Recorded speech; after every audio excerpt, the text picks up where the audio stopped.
Duniani kuna watu wengi waliowahi kutaka kuitawala dunia.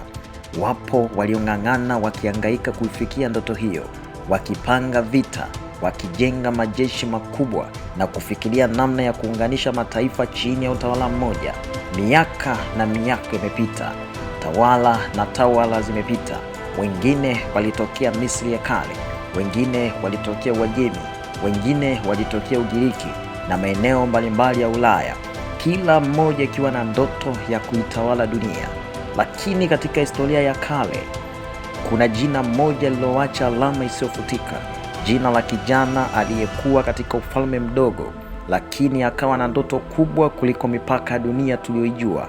Huyu ndiye anaitwa Alexander the Great, ambaye safari yake ilibadilisha ramani ya dunia na historia ya mataifa mengi milele.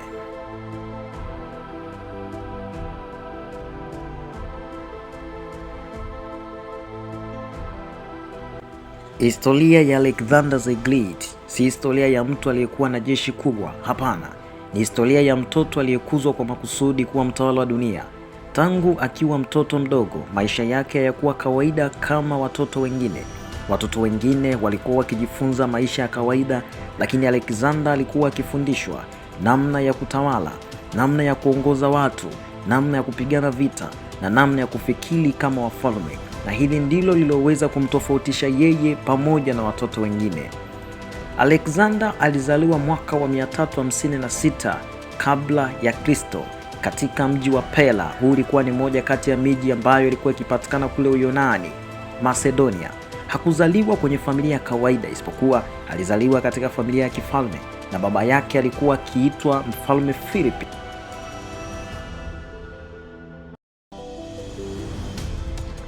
Mfalme Philipi wa pili aliunda jeshi kali, alibadili mbinu za kivita na alitaka kuifanya Uyunani kuwa na nguvu kubwa duniani. Mama yake Alexander alikuwa anaitwa Olympicius. Mama yake alikuwa mwanamke mwenye nguvu za kiroho na kisiasa. Aliamini kwamba mwanaye alikuwa mtu wa kipekee aliyezaliwa kwa kusudi kubwa. Tangu akiwa mtoto mdogo, Alexander alikuzwa katika mazingira mamlaka, vita, siasa, heshima pamoja na ushindani.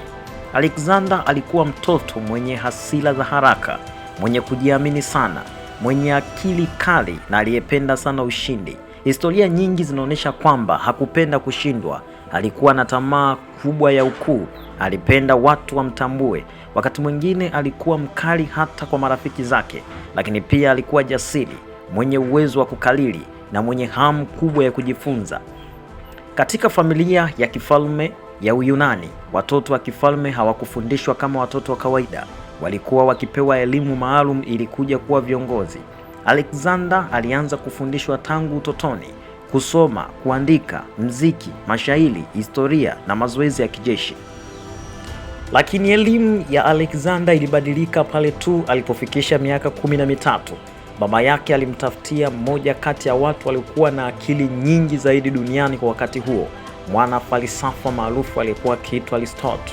Huyu alikuwa ni mwalimu mwenye uwezo mkubwa sana.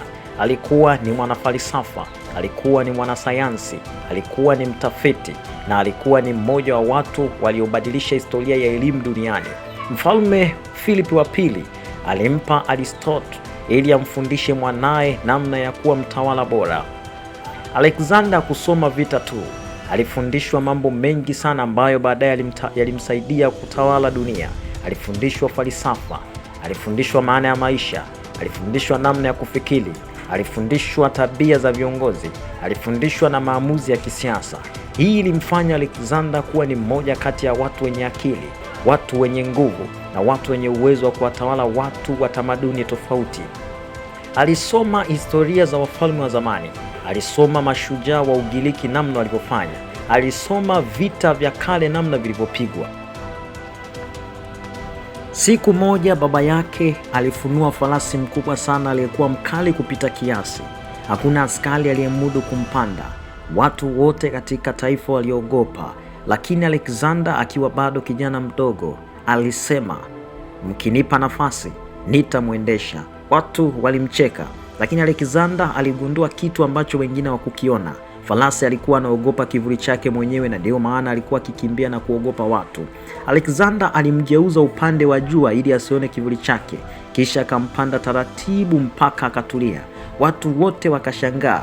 Farasi huyo aliitwa Bucephalus na akaja kuwa farasi maarufu sana kwenye historia ya dunia. Baba yake alipomwangalia mwanaye akasema, "Mwanangu, Uyunani ni ndogo sana kwako, tafuta ufalme mkubwa sana." Hayo maneno yalikuwa kama unabii kwa Alexander the Great. Mwaka 336 kabla ya Kristo, baba yake Philip wa pili alikufa. Alexander alikuwa bado mdogo, kijana wa miaka karibu 20.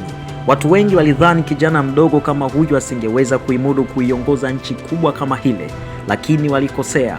Ndani ya muda mfupi aliwazima wapinzani wake waliokuwa wakimpinga stawale, akalituliza taifa na akawa mfalme mpya wa Ugiriki.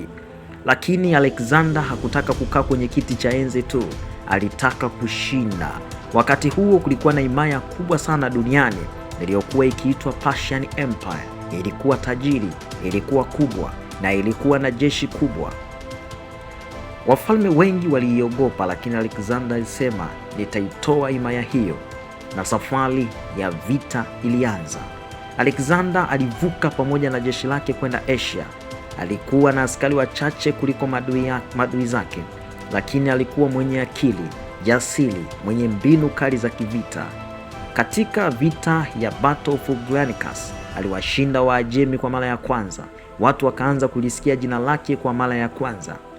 Lakini ushindi mkubwa zaidi ulikuja katika Battle of Issus, ambapo alimshinda mfalme mkubwa wa Uajemi aliyekuwa anaitwa Darius wa tatu. Darius aliukimbia vita. Alexander akaendelea kusonga mbele kama moto wa nyika. Kulikuwa na mji wenye nguvu zaidi uliokuwa unaitwa Tyre. Mji huu ulikuwa wenye kisiwa na watu waliamini hauwezi kuvamiwa. Alexander aliuzingira kwa miezi mingi, akatengeneza njia ndani ya bahari ili jeshi lake lifike mjini. Mwisho wake aliuvamia. Historia inaonyesha kwamba baada ya ushindi huo watu wengi waliuawa, wengine kuuzwa utumwani na miji kuharibiwa vibaya. Hapa tunaona upande mwingine wa Alexander. Hakuwa tu shujaa, alikuwa pia mtu mkali sana wa kivita. Baada ya ushindi mwingi, Alexander aliingia katika nchi ya Misri. Tofauti na sehemu nyingine, watu wa Misri walimpokea kwa furaha, walimuona kama mkombozi. Huko alianzisha mji mpya ulioitwa Alexandria.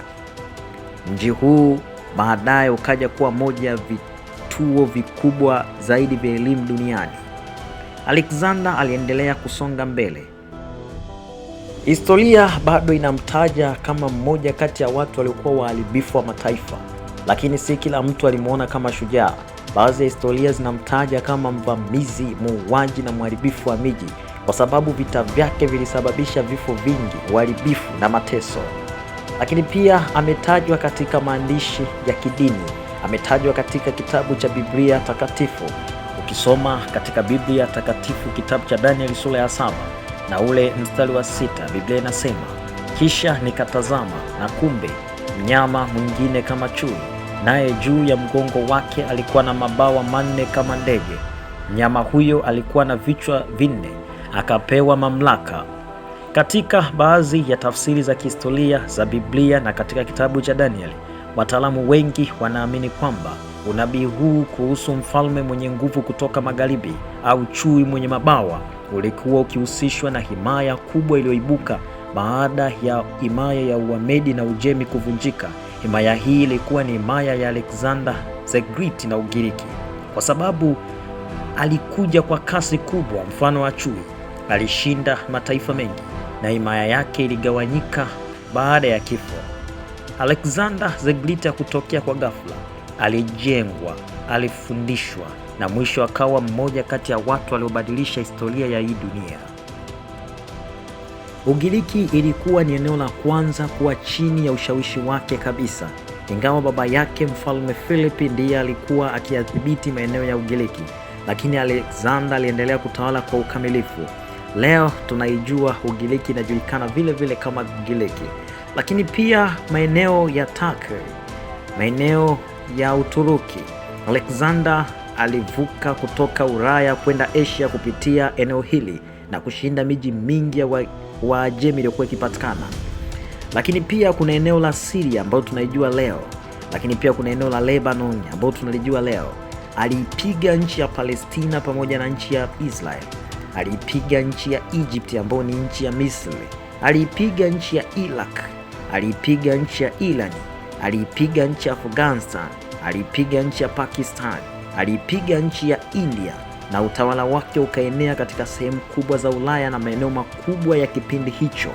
Kwa ufupi, kwa muda mchache sana, alitawala sehemu za Ulaya zote, alitawala Asia yote, na Afrika kwa wakati mmoja aliweza kufika. Maana katika Afrika taifa kubwa lilikuwa ni Misri katika kipindi hiki, na hicho ndicho kilichoweza kumfanya aitwa Alexander the Great, kwa sababu katika umri mdogo aliweza kuunda moja ya himaya kubwa kabisa kuwahi kutokea duniani. Safari ya Alexander haikufika pale ilipoishia, bali alitaka kufika mpaka mwisho wa dunia. Alifika nchi ya India, ambapo hapa alikutana na mfalme alikuwa akiitwa Porus katika Battle of the Hydaspes. Kulikuwa na tembo wa kivita ambao jeshi la Alexander walikuwa wakiwatumia. Ingawa Alexander alishinda, jeshi lake lilikuwa limechoka sana.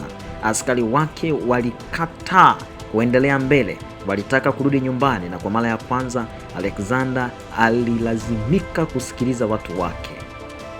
Baada ya miaka mingi ya ushindi, Alexander alirudi katika eneo la Babeli, lakini kwa ghafla akaumwa. Hakuna anayejua mpaka leo nini kilimuua. Kumekuwa na visa vingi vinavyosema huenda alikufa kwa pombe, huenda alikufa kwa malaria, huenda alikufa kwa sumu, huenda alikufa kwa homa kali. Mwaka wa 323 kabla ya Kristo, akiwa na miaka 32 tu, Alexander the Great alikufa, mtu aliyetikisa dunia nzima. Akiwa mmoja ya vijana wadogo, alitikisa dunia na alifariki. Kitu cha kushangaza ni hiki: Alexander hakumwachia mrithi mwenye nguvu. Baada ya kifo chake, majemadari wake wakaanza kugombania himaya yake, na mwisho wake himaya yake ikagawanyika, lakini jina lake halikufa.